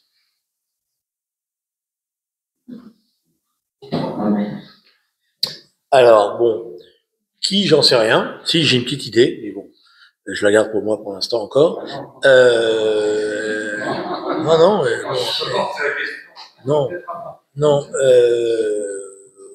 mais il y a des gens qui sont des gens compétents aujourd'hui au Parti socialiste, et d'ailleurs, c'est pas un hasard s'ils sont élus. Je pense que le maire de Montpellier, Michael Delafosse, c'est un jeune de gauche qu'on va retrouver dans les années à venir, parce qu'il est compétent. Le maire de Marseille, Benoît Payan, est aussi compétent. Carole Delga, la présidente de la région Occitanie, est quelqu'un de bien. Le maire de Rouen est quelqu'un de bien. Le maire de Brest est quelqu'un de bien. À Paris, une fille qui dirige la Fédération de Paris. Voilà, il y a un potentiel. Voilà, un potentiel, y compris générationnel, qui est là. Le problème, c'est qu'il faut qu'ils se libèrent de ce schéma théorique qu'ils se sont mis dans la tête. C'est qu'on peut pas quitter le Parti socialiste, parce que ceux qui quittent le Parti socialiste, voilà, il faut qu'ils s'en émancipent. Et il faut faire autre chose. Il faut faire ce qu'a fait François Mitterrand à un moment donné, en 71, réunir tous les sociaux-démocrates, tous les socialistes orphelins, de Cazeneuve par exemple, Monsieur Cazeneuve, qui est un personnage de qualité, à d'autres, il y en a plein, à des élus de terrain, et il faut faire une nouvelle formation politique. Voilà. Et il faut affronter. Et cette formation politique, elle doit affronter la France insoumise en disant qu'elle n'a rien à voir avec elle. Avec un mot d'ordre qui est simple, on préfère perdre les élections que perdre notre âme. Voilà. S'il faut en passer par perdre les élections, on perdra les élections. Mais on n'a rien à voir avec eux. Et moi, je pense que s'ils font ça, ça peut marcher. Et alors, je vais aller être encore plus provocateur. Dans la crise que connaît la société française, parce qu'on est quand même dans un pays qui va pas bien, indépendamment de Mélenchon. Mélenchon étant un des symptômes que ce pays va pas bien, mais le macronisme a quand même été une catastrophe, et on voit bien, et autour de vous, je suppose que vous avez des tas de gens qui disent mais ça peut pas durer comme ça encore pendant 2 ans. Bon, avec un président qui dit tout et son contraire toute la journée, voilà, malheureusement je pense que ça va durer, parce que la décomposition elle va continuer. Il y a un moment donné où il va falloir un sursaut, et la gauche social-démocrate, elle doit être aussi capable à un moment donné d'ouvrir des perspectives d'alliance avec d'autres forces politiques. Voilà. Donc moi, je vais être, par exemple, dans un certain nombre de villes, je préfère m'allier avec une partie de la droite que m'allier avec Mélenchon. Voilà. Je le dis, voilà, brutalement. Ouais. J'assume. Oui, pas avec Mélenchon. Ouais. Je veux dire, si on me propose de m'allier avec des républicains qui sont clairs là-dessus, pour gérer une ville, je n'irai pas m'allier avec Mélenchon pour gagner la ville. Alors, dans aucune ville, je ferai ça. D'autres questions? Oui, tout à l'heure, vous avez parlé de votre inquiétude par rapport à une bascule aujourd'hui sur la posture de LFI et l'antisémitisme décomplexé qui déploie. Est-ce que vous avez l'impression que ce point de vue il est partagé plus largement au niveau de la classe politique? Et est-ce que vous pensez qu'on mène les bonnes actions aujourd'hui sur ce plan? parce que finalement, on pousse chaque jour un peu plus les limites de l'acceptable. Mais la stratégie de Mélenchon, c'est pour ça que je vous ai dit je suis inquiet, c'est la stratégie de la tension. Ce qu'il appelle la conflictualité. Et maintenant, c'est la stratégie de la tension. Et donc, on pense que c'est des excès, que c'est des dérapages. Il n'y a aucun excès, aucun dérapage. Tout est voulu. Parce que c'est des degrés qui sont franchis à chaque étape pour aller vers cette conflictualité et la pousser jusqu'au bout. Je connais Mélenchon, hein, vous avez compris. Quand Delogu va en Algérie, il n'a pas pris son billet dans le dos de Mélenchon. Hein. Et Mélenchon n'a pas ouvert le journal en découvrant que Delogu était en Algérie. Voilà. Delogu est en mission. La mission, c'était d'abord de dire aux autorités algériennes, sur le Sahara occidental, on est là et on va foutre le bordel, parce que c'est l'objectif de l'Algérie, tout le monde l'a bien compris là en ce moment, c'est que comme Macron a fait un tournant à toute vitesse, non préparé sur l'histoire du Sahara occidental, l'Algérie veut faire mettre le genou à terre à la France. Donc elle veut que la France revienne sur l'histoire du Sahara occidental. Sur le fond d'ailleurs, je pense que Macron il est en train de se mordre les doigts d'avoir pris cette position un jour, voilà, et il sait pas comment revenir en arrière. Bon, mais c'est ça qu'ils sont les Algériens, c'est pour montrer qu'ils sont les maîtres dans cette affaire-là. Voilà. Et donc toutes les prises d'otages de Boualem Sansal n'est que un élément de cette stratégie-là, comme l'otage, comme tout est en train. Donc Delogu, c'est l'agent de Mélenchon qui a été dit en Algérie, nous on est avec vous. Enfin, et qui est allé dire aussi aux électeurs de Marseille, proche de l'Algérie, votez pour nous. Ah oui, ça va ensemble, ça. Voilà. Donc sa stratégie, c'est une stratégie de tension et de conflictualité, parce que son calcul, qui est pas totalement stupide, c'est que n'est que par le chaos qu'il peut gagner. Il peut pas gagner. Il a tiré un bilan des 3 dernières présidentielles. Il peut pas gagner par un processus linéaire. Mais par contre, dans une situation de chaos, avec une paralysie, et voilà, l'histoire peut lui faire un sourire. C'est en ce sens-là qu'il est redevenu aussi un peu révolutionnaire dans ces grandes mythologies. Pardon? Eh ben moi je pars à la retraite, hein, je vous laisse faire. J'ai déjà beaucoup donné. Non, je pense qu'il faut. Moi, je fais qu'une seule chose pour l'instant. Je pousse à ce que d'abord il y ait une rupture à l'intérieur du Parti socialiste, c'est-à-dire qu'il s'en aille, et deuxièmement qu'une nouvelle force naisse de cela. Je pense que dans la préparation des municipales, les choses vont se clarifier. Voilà. Et alors j'ai été un peu provocateur, donc je fais attention parce que comme vous allez mettre ça sur le truc, ils vont me faire un truc en me disant, vous voyez, il est prêt à s'allier avec la droite contre nous, etc. Non, mais je pense que la question va se poser dans un certain nombre de villes, de savoir si on fait un front républicain contre Mélenchon ou non. Et moi, je suis pour un front républicain contre la France insoumise, pour que les choses soient claires. Donc tous ceux qui seront capables de travailler ensemble dans le cadre d'un front républicain, laïque, démocratique, tout ce que vous voulez, etc., il faut qu'ils s'allient. Voilà. Mais je sacrifie pas cela pour avoir le pouvoir dans une ville. Je suis pas prêt à faire une concession à la France insoumise. D'autant que vous allez voir dans les négociations qui vont avoir lieu, Mélenchon il tient à ça lui. Hein. L'idéologie ça compte pour lui. Quand on va négocier les plateformes municipales, ils vont y mettre le contenu.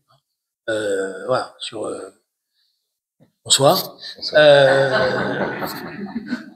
Bonsoir. Non, je ne voulais pas vous déranger. Non.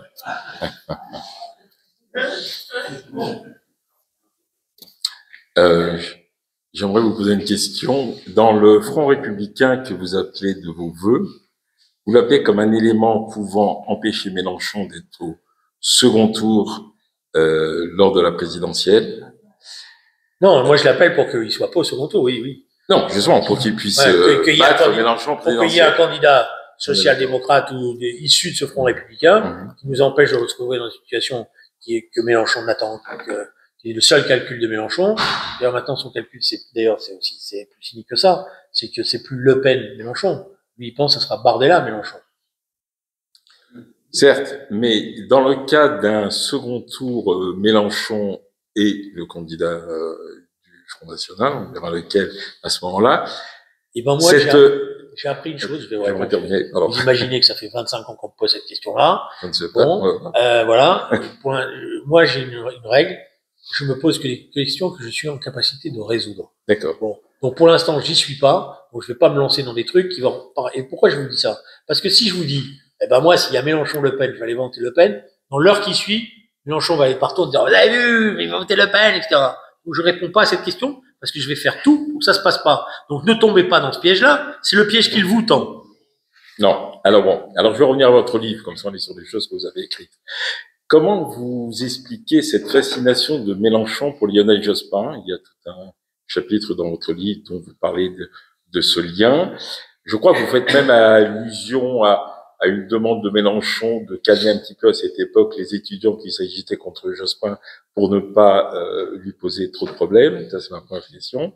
Et ma deuxième question, j'aimerais la ramener un petit peu plus, de façon un peu plus antérieure. Je vous suis assez souvent sur les plateaux. Je trouve que vous êtes un peu chatouilleux quand on parle de François Mitterrand. Pardon? Parfois, sur François Mitterrand, vous n'acceptez pas trop la critique. Je vous ai vu plusieurs fois.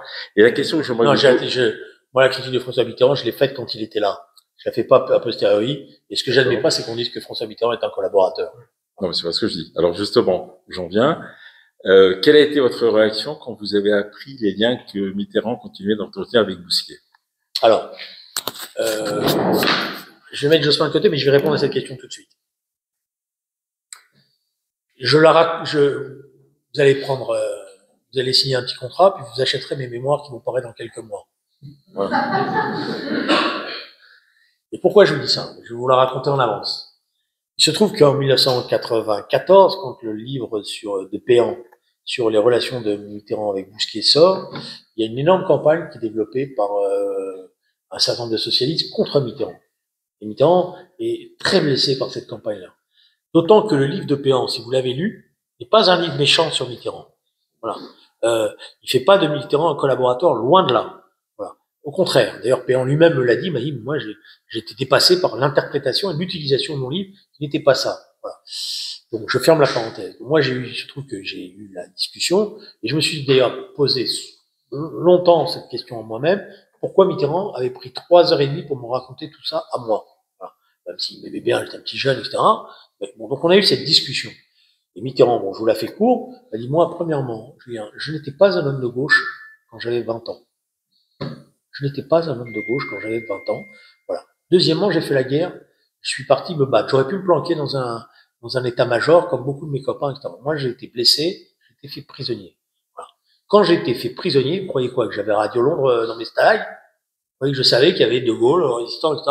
Moi, il n'y a qu'une chose qui peut m'emporter, je détestais les poux. J'en pouvais plus des poux. Voilà, j'y arrivais plus. Hein. Et deuxièmement, j'avais une amoureuse qui m'envoyait des lettres et qui me disait que si je revenais pas, elle allait se marier. Voilà. Donc c'est pour ça que je me suis évadé. Je me suis pas évadé pour devenir résistant, je ne me suis pas évadé pour retrouver le général de Gaulle. Je ne savais même pas qu'il existait quasiment. Voilà.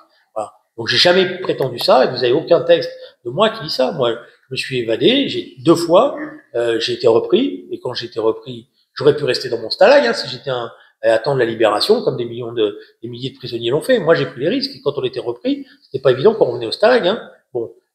Et d'ailleurs, la 3e fois, les Allemands me laissent pour mort, parce qu'ils pensent qu'ils m'ont tiré dessus, que je suis tombé dans un ravin, et qu'ils vont pas descendre le ravin pour voir.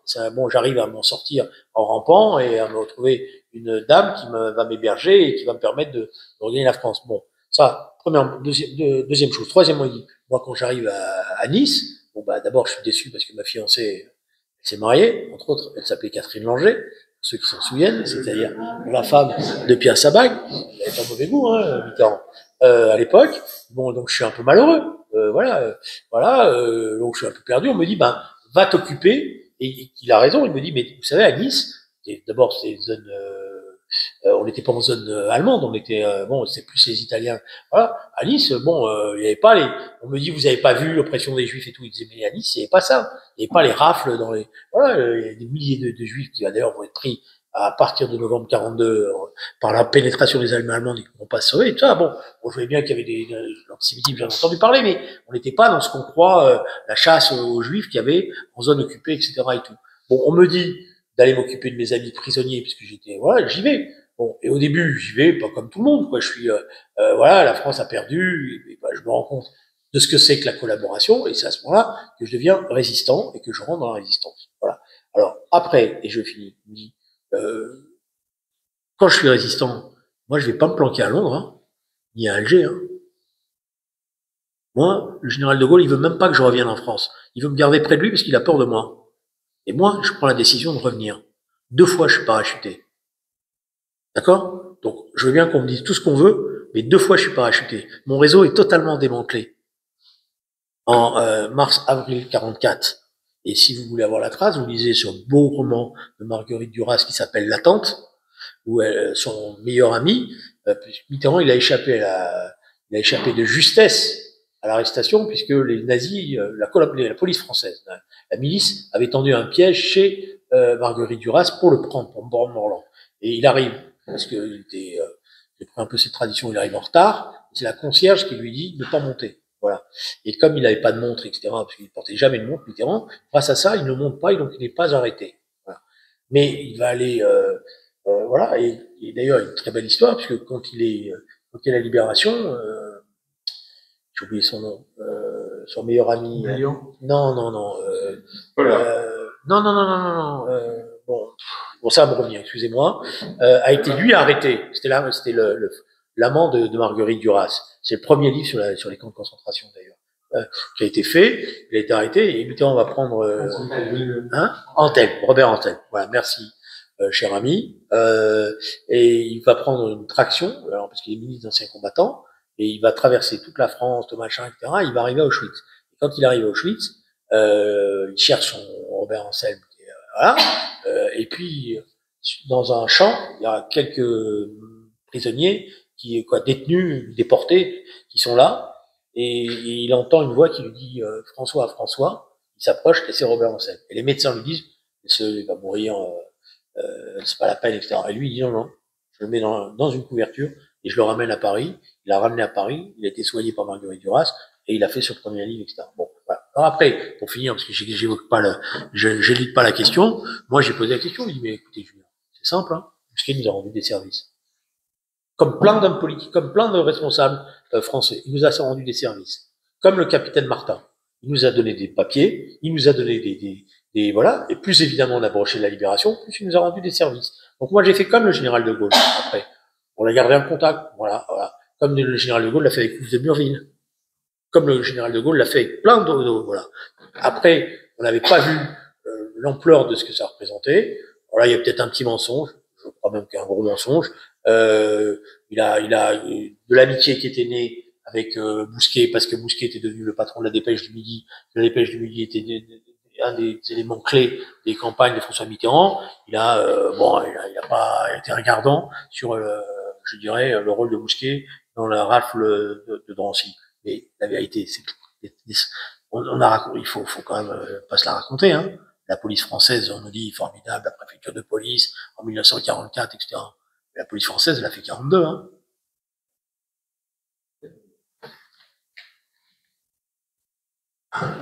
Donc, pour finir, moi, on peut pas me dire Mitterrand, moi, c'est pour ça que je m'en suis pris à Golnadel, j'étais à 2 doigts de lui casser la gueule. Bon, je lui ai dit après, j'ai dit, tu fais pas ça, surtout toi, avec les relations que tu as eues avec les gaullistes, etc., parce que les gaullistes, ils ont pas quand même, Papon, c'est pas rien non plus, hein, dans cette affaire-là. Hein, ministre du général de Gaulle, etc., Couve de Murville, c'est pas rien. Voilà, parce qu'il en a recyclé beaucoup, hein, de Gaulle, hein.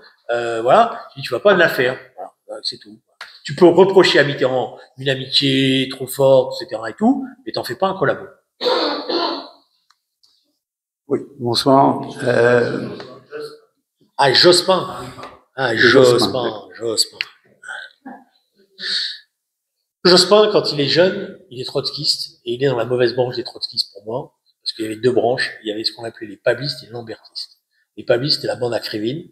Lambertiste, c'est un personnage que vous avez vu peut-être de temps en temps dans des campagnes présidentielles. On appelait le papy Lambert, qui était, voilà. Alors c'est intéressant d'ailleurs parce que Lambertiste, sur la question d'Israël, dès le départ, ils sont pas clairs. Ils sont pas formidablement clairs, etc.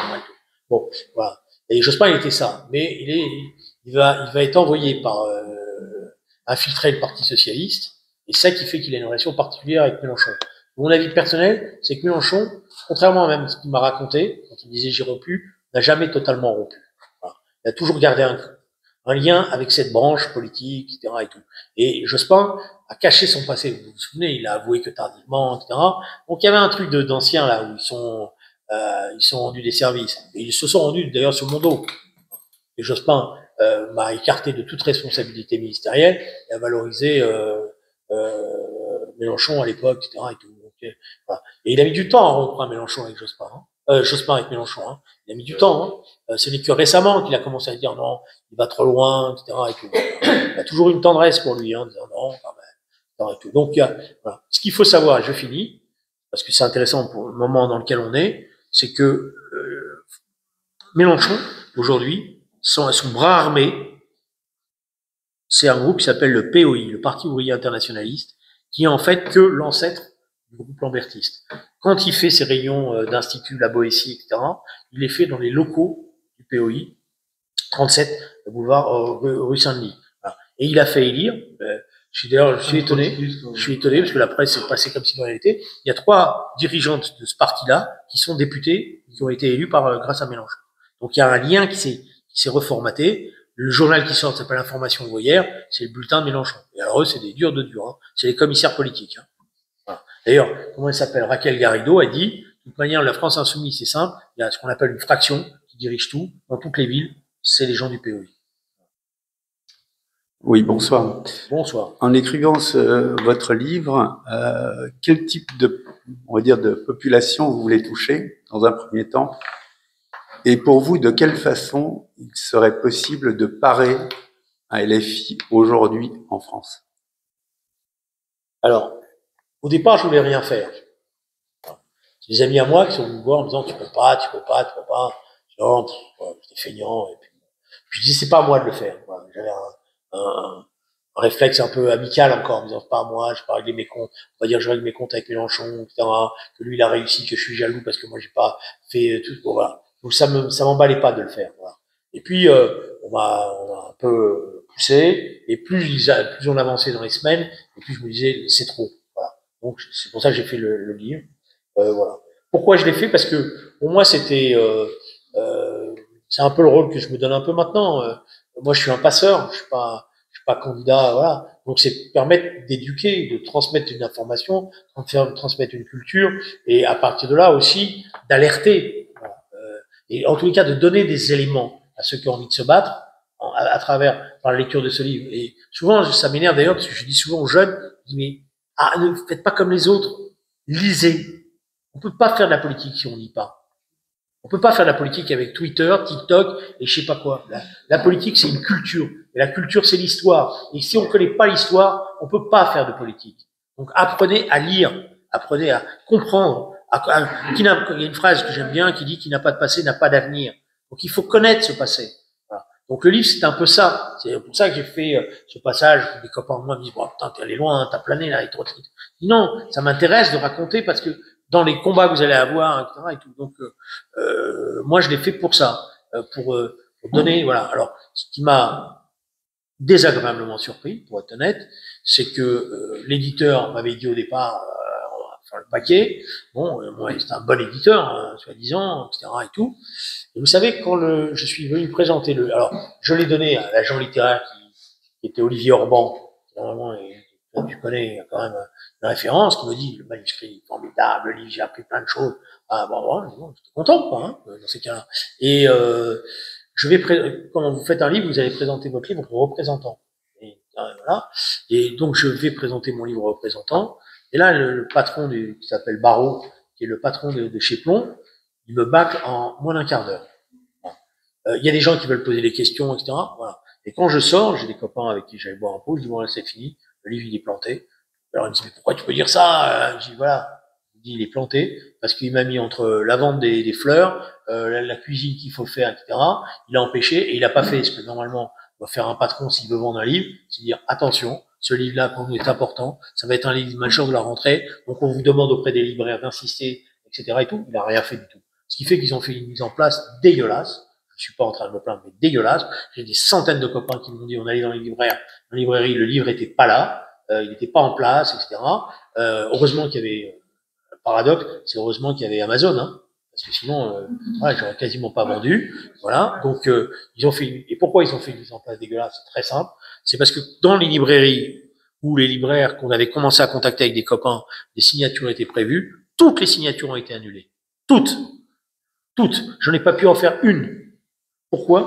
Parce que vous raconter une anecdote. Il y a une petite librairie rue de Bourgogne avec une dame qui s'appelle Madame Martin, qui est très gentille, que je connais depuis très longtemps. Quand j'étais député, j'ai lui acheter des livres. Elle me dit, Julien, je vais vous faire une dédicace d'enfer, etc. Et elle m'a dit, Julien, j'ai eu 3 fois de la visite de groupes de jeunes de Sciences Po qui sont venus me dire, si j'en retirais pas votre livre, on va casser la vitrine. On va casser la vitrine. Et elle l'a laissé, elle a été courageuse, elle l'a laissé. J'ai d'autant plus laissé que j'en ai vendu plus d'une trentaine. Mais quand même, quoi. Bon, et comme elle est courageuse, que c'est une dame qui a passé, mais dans beaucoup d'autres librairies parisiennes, je vous prends un exemple, une grande librairie qui est à côté du Flore, qui s'appelle l'Écume des Pages, hein, c'est ça. Voilà, ils font des signatures pour tout le monde, hein. Vous faites un truc de cuisine, vous avez droit à la signature. Vous faites, voilà. Et normalement, donc j'ai été les voir, j'ai dit, je veux bien faire une signature. Ils m'ont répondu, non, on peut pas en faire parce qu'on a peur des incidents. Voilà. Et donc il y a eu, si vous voulez, il y a eu un boycott en règle. Il y a un éditeur qui a finalement saboté la sortie de son propre livre, voilà, hein, sur le fond. Et après, il y a une autre truc qui est la vérité, qu'il faut être honnête.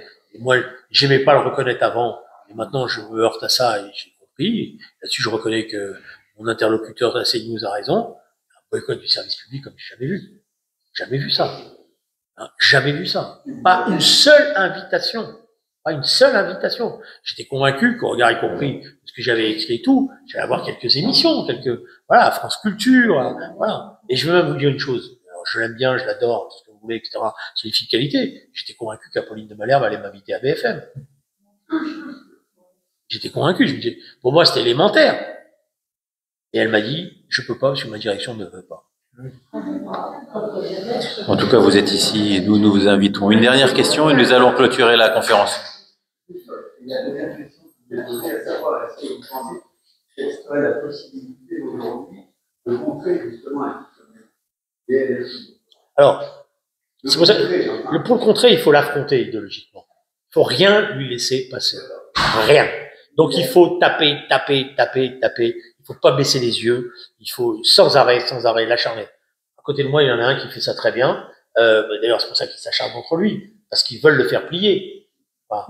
Ils veulent le faire plier. Alors ils sortent des conneries, des saloperies, parce que d'un point de vue moral, je peux vous dire qu'ils en ont des wagons entiers, hein. Voilà, parce qu'ils viennent faire des leçons de morale sur l'argent, je sais pas quoi, sur la violence, etc. Mais bon, quand on regarde, voilà, quand on lit la meute, on a compris. Après, je vais revenir sur une séquence sur la meute.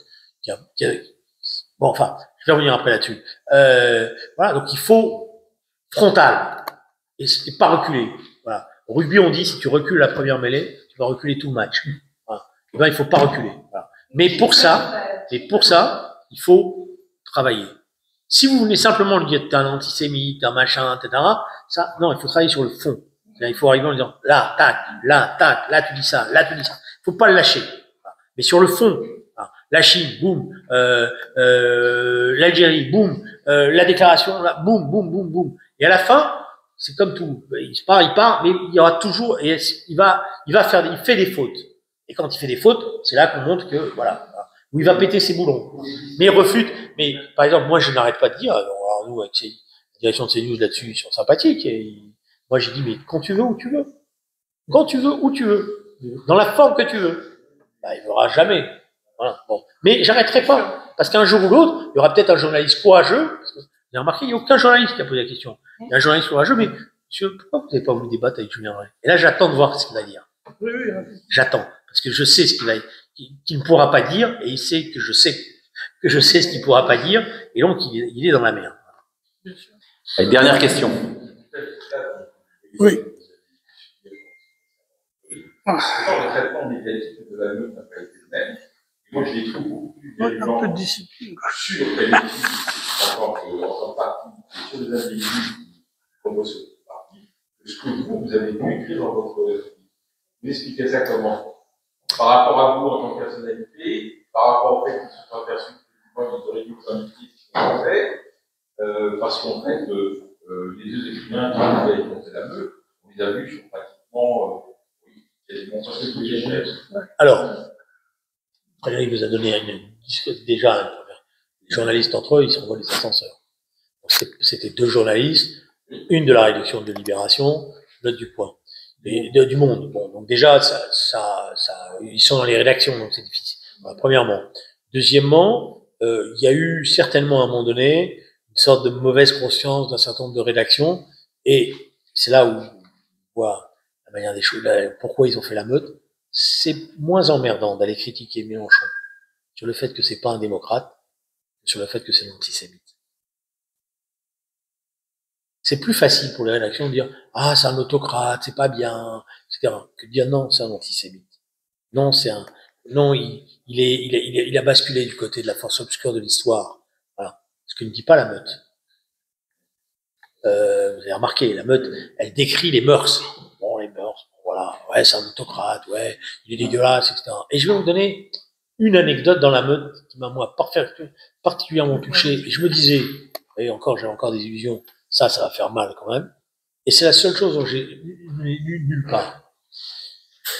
Mélenchon, qui a des relations très particulières avec les garçons, etc., comme je vous l'ai dit, avait pendant un temps un bras droit qui s'appelait François Delapierre, qui était un garçon extrêmement brillant. Il était d'autant plus brillant que c'est moi qui l'avais recruté à la gauche, etc., parce qu'il était jeune lycéen et racisme. Voilà, bon, il s'est fait, bon, voilà, peu importe, bon, je vous passe le détail. Et Delapierre était devenu vraiment son fils spirituel. Et il faut être honnête, c'était quand même un des seuls qui pouvait lui dire des choses en face. Moi, j'ai pas de relation humaine avec François Delapierre, parce que voilà, etc., et tout. Bon, Delapierre est mort tristement d'une tumeur au cerveau terrible, etc. Mais Delapierre, entre-temps, s'était marié à une fille qui était très brillante, qui s'appelait Charlotte Girard, qui pendant un temps devait être l'héritière de, voilà, elle était habillée en noir. Alors, au même moment, je me suis même dit à un moment donné, si ça continue comme ça, il va épouser je sais pas, vous savez, comme dans les familles, voilà, parce qu'elle était là, etc. et tout. Bon. Mais comme c'est une fille brillante, c'est une prof de droit, etc., elle a commencé à constater qu'il y avait des choses qui n'allaient pas. Donc elle a commencé, y compris à contester les méthodes de Madame Chiquiron. Donc elle a été écartée, brutalement écartée. Madame Mélenchon.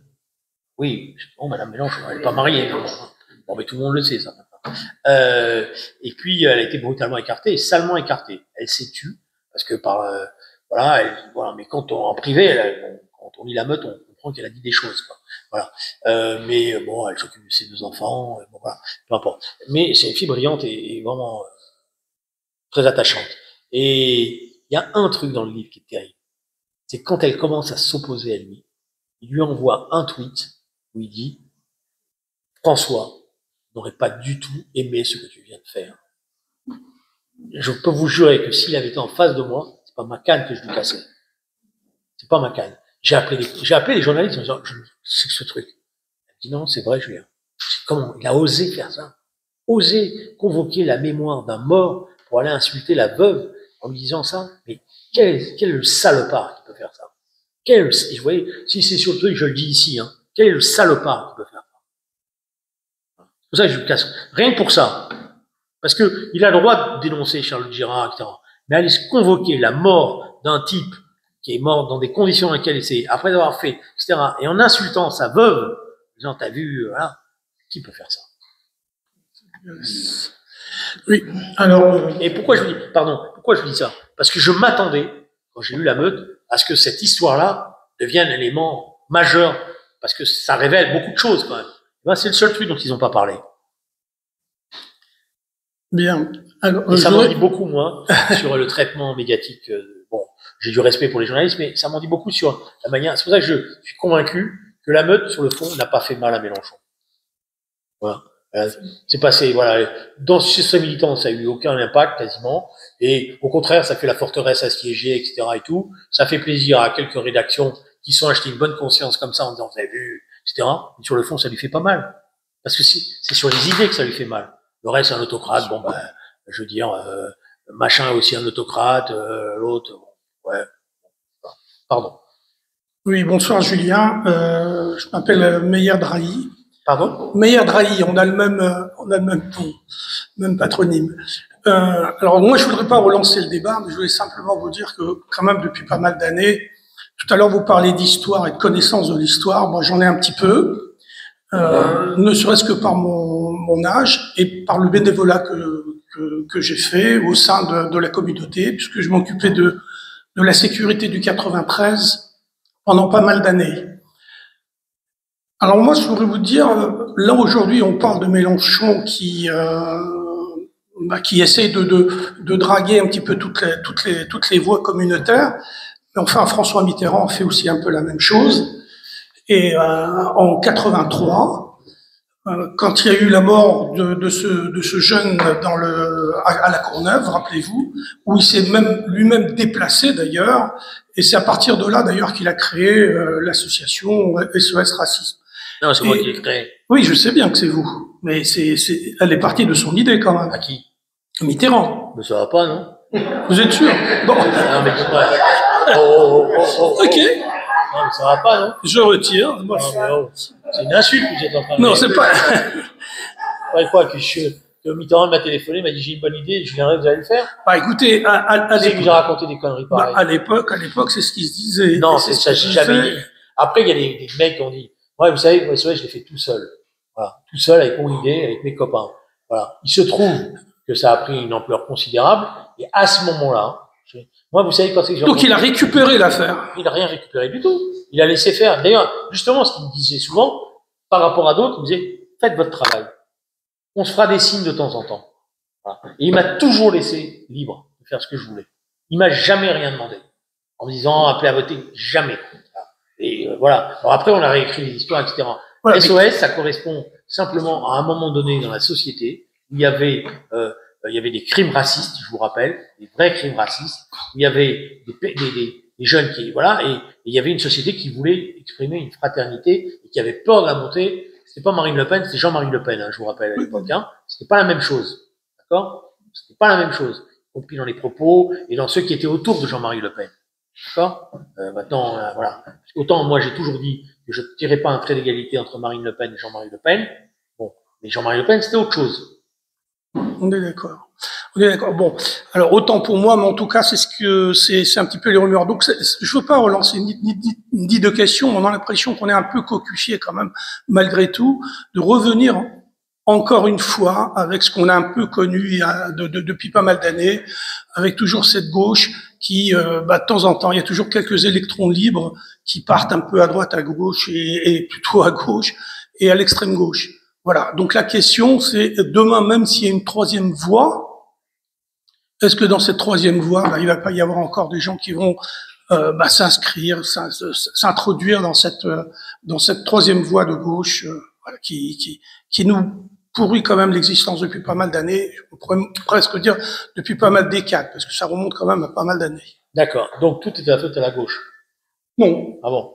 Non, parce que vous savez, sur les chiffres des mouvements migratoires. Non, mais on parle de la gauche. Non, d'accord, mais juste pour les responsabilités. Les chiffres d'entrée sur le territoire français. Vous savez où ça rentre le plus? C'est quand c'est la droite qui est au pouvoir. Désolé, hein. C'est sous Sarkozy que ça explose. Je dis, c'est les chiffres, j'y peux rien, hein. C'est sous Sarkozy. Celui qui fait le regroupement familial, c'est Valéry Giscard d'Estaing.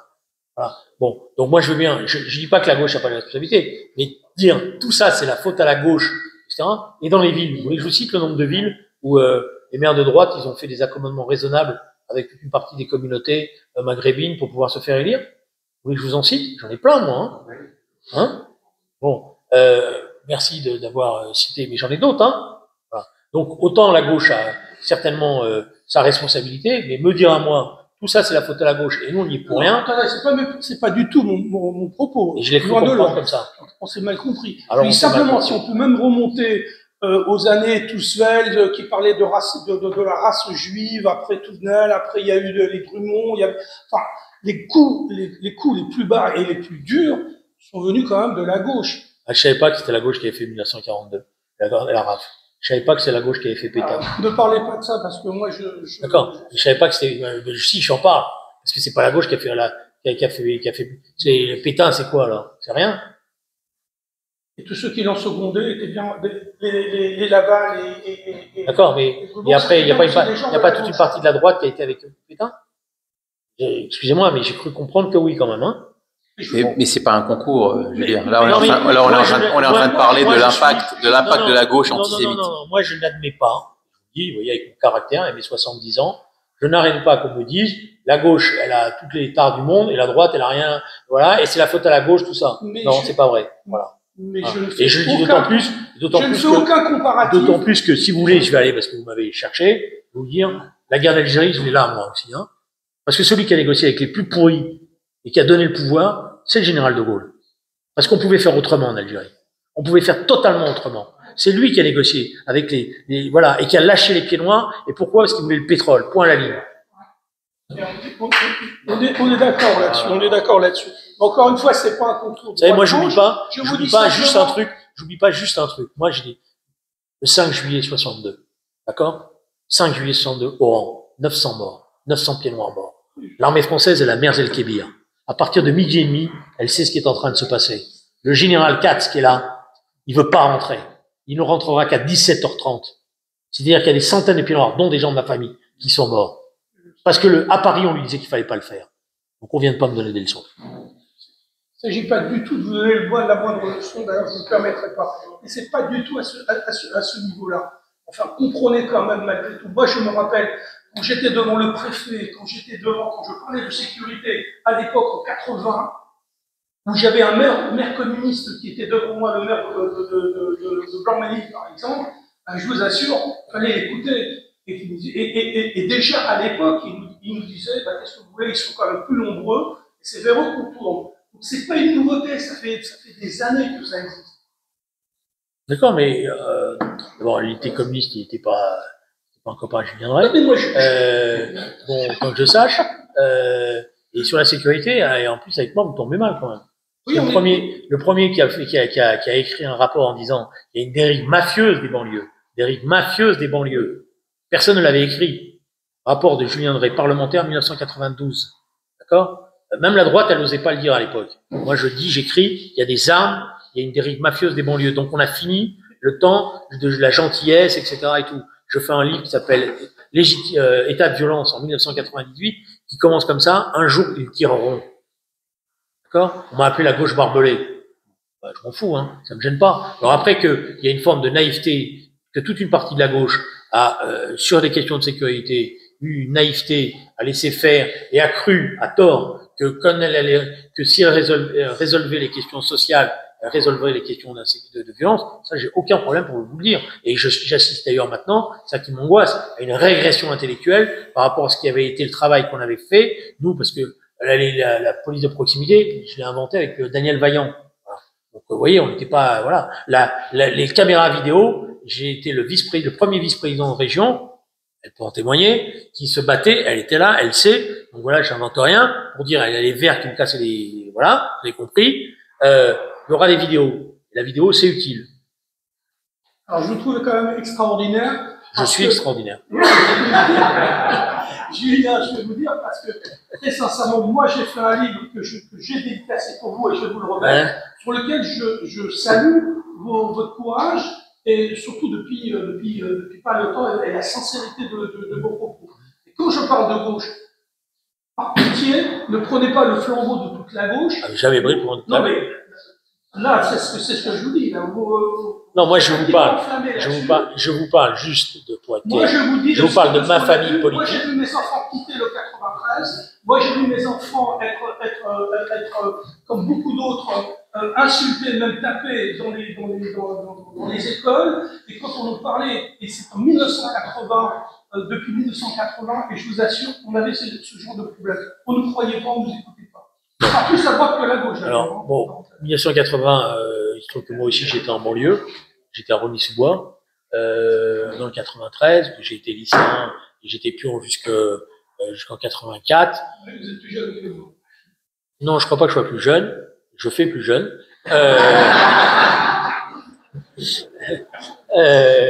Donc, je me lâche un peu. Non, honnêtement, dans les années 80, nous, on vivait, dans le 93, on vivait cool, hein. Il n'y avait pas les familles, je veux dire, à Rosny-sous-Bois, la communauté juive, elle vivait correctement, hein. Et dans mon immeuble, il y avait des rebeux, des Chinois, et on vivait les uns avec les autres. Il n'y avait pas un gramme d'antisémitisme ou de haine ou de quelque chose, de quoi que ce soit. Ça n'est arrivé qu'à partir de la fin des années 80, ça commence progressivement, et ça monte là maintenant, oui, 90, 2000 et la suite. Voilà, merci beaucoup Julien, nous clôturons cette conférence, merci Frédéric également. Par cette conférence, nous clôturons également la saison des conférences qui reprendra au mois de septembre. Nous vous donnons rendez-vous. Merci infiniment à tous. Merci à vous et excusez-moi si j'ai été un peu emporté parfois. Pourriez me dédicter Je vais le faire. Voilà, merci.